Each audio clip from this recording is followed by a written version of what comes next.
já que nós entramos nesse assunto, eu não sei qual é a visão do padre a respeito disso. Nós temos um relato interessante dos dois ladrões na cruz. Algo muito interessante ali.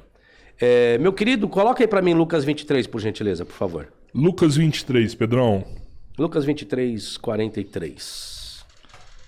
O pessoal já tá falando que o padre laçou o ateu. Laçou o Sabino.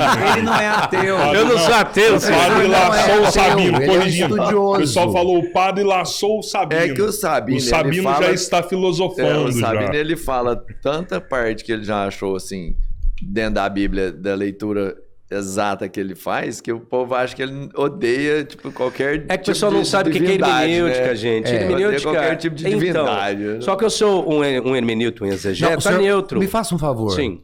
Volte na origem da palavra hermenêutica, para que as pessoas entendam o significado daquilo que o senhor Olha, ensina. vem de um deus chamado Hermes, que era o interpretador dos deuses do grande Olimpo. Ele era a boca. Ele é o intérprete entre Deus do Olimpo e a humanidade. Da onde originou-se a palavra hermenêutica. É o intérprete, o hermeneuta. Voltando, como o padre entrou no assunto, Lucas 23. dos que os copistas fizeram, não foi só modificar palavras, Não. mas alguns escritores também, eles inseriram um conteúdo um pouco além para dar um sentido melhor para quem ele estava destinando. Exemplo, o relato da crucificação de Jesus, nós temos em Mateus, Marcos e Lucas, a respeito dos dois ladrões na cruz. No relato de Lucas tem esse relato interessante. Volta só um pouquinho, por favor, o versículo 39. Isso, olha que interessante isso. E um dos malfeitores, não está falando são os dois, um dos malfeitores, que estavam pendurados, blasfemava da pessoa de Jesus, dizendo, olha a condicional, se tu és o Cristo, salva-te a ti mesmo e a nós.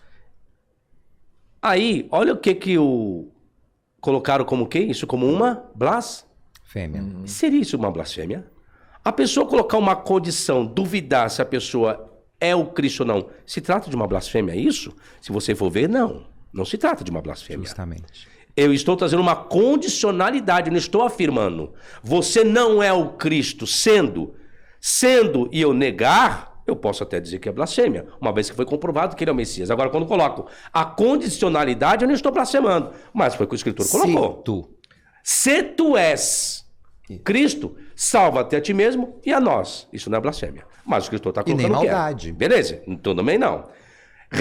Respondendo, porém, o outro, repreendia-o, o seu companheiro, dizendo, tu nem ainda temes a Deus. Vou parar aqui. Aqui eles estão dizendo que eles tinham crença em Deus. Os dois. Tu nem ainda temes a Deus, estando na mesma condenação. Estava na cruz, porque eles eram ladrões. Dá a entender que eles tinham crença em Deus, sabiam que estavam roubando, e eles roubavam com a consciência. Ai, Deus me perdoa, mas eu vou roubar só hoje de novo, tá bom? E uma coisa importante, professor, é porque o nome de ladrão não é dado no evangelho que nós estamos lendo. Aqui ele é chamado de malfeitor. Uhum. Existe uma diferença também. Sim. Né? Então, como que nós sabemos que eram ladrões? Porque uma outra ótica vai dizer, eram ladrões. Né? E que só não roubaram a família de Jesus da caminho de Jerusalém. Aí os apócrifos, considerados apócrifos, falaram sobre isso. Um do nome dele chamava Dimas, né? Bom, vamos lá. E disse... Respondendo por 41. E nós? E nós, na verdade, com justiça, porque recebemos o que os nossos feitos mereciam. Mas esse nenhum mal fez. Espera aí. Nenhum mal fez em que sentido? Se Jesus não fez nenhum mal, então por que Jesus está na cruz? Dentro do contexto, está dizendo, ele não é um ladrão como nós. Agora, por que Jesus foi para a cruz? Porque Jesus disse que ele era rei de Israel. E dentro do Império Romano, ninguém pode se declarar rei a não ser César. Então, por isso que Jesus foi para a cruz, porque ele auto se promoveu como rei. O sacerdote perguntou, és tu Mashiach? Ele, eu para isso nasci. E vereis agora, a partir de agora, aquela história toda. O que acontece? Aí vem a fala do paraíso. E chamando Jesus. E disse a Jesus, Senhor, lembra-te de mim, que aí é onde a história do Dimas, que aí Jesus lembra quando era criancinha, que foram assaltar os seus pais, aí ele viu a mãe Maria falar, ai meu filho Jesus, não, eu tenho um bebezinho, o apócrifo vai dizer isso, aí É o apócrifo de Tomé? que fala sobre isso. Isso. Aí é quando ele falou, lembra-te de mim. Quando entrares no terreno. Ele disse, Jesus, em verdade te digo que hoje estarás comigo no paraíso. O que acontece? Apenas Lucas traz esse relato como se fosse de um ladrão arrependido que vai para o paraíso. Quando você pega Mateus e Marcos, não existe esse relato. Mateus e Marcos vai dizer que os dois blasfemavam de Jesus. Vai usar o termo os mesmos impropérios. Então, tudo aquilo que as pessoas estavam dizendo de mal para a pessoa de Jesus na sua crucificação, os ladrões estavam fazendo a mesma coisa. Então, Lucas, ele modifica, Lucas, ele prolonga o seu texto, trazendo algo como arrependimento por parte desse ladrão, que ele tem uma nova oportunidade e chance, da cruz ele não sai mais, mas que a condenação ele não tem, que ele vai estar no paraíso. Aí se pergunta, mas por que Lucas fez isso? Se Lucas depende, ao escrever o seu evangelho, de Marcos e da fonte que em alemão Kelly, que é recebido, então por que ele prolongou isso? Por causa do seu destinatário, que era Teófilo. Teófilo era uma pessoa de suma importância, porque existe o pronome tratamento excelentíssimo Teófilo. Então, ao que parece, Teófilo tinha problemas com essa questão de posições financeiras. E aí Lucas tem que relatar, prolongar esse relato para dar o melhor sentido para Teófilo. Então isso é uma adulteração.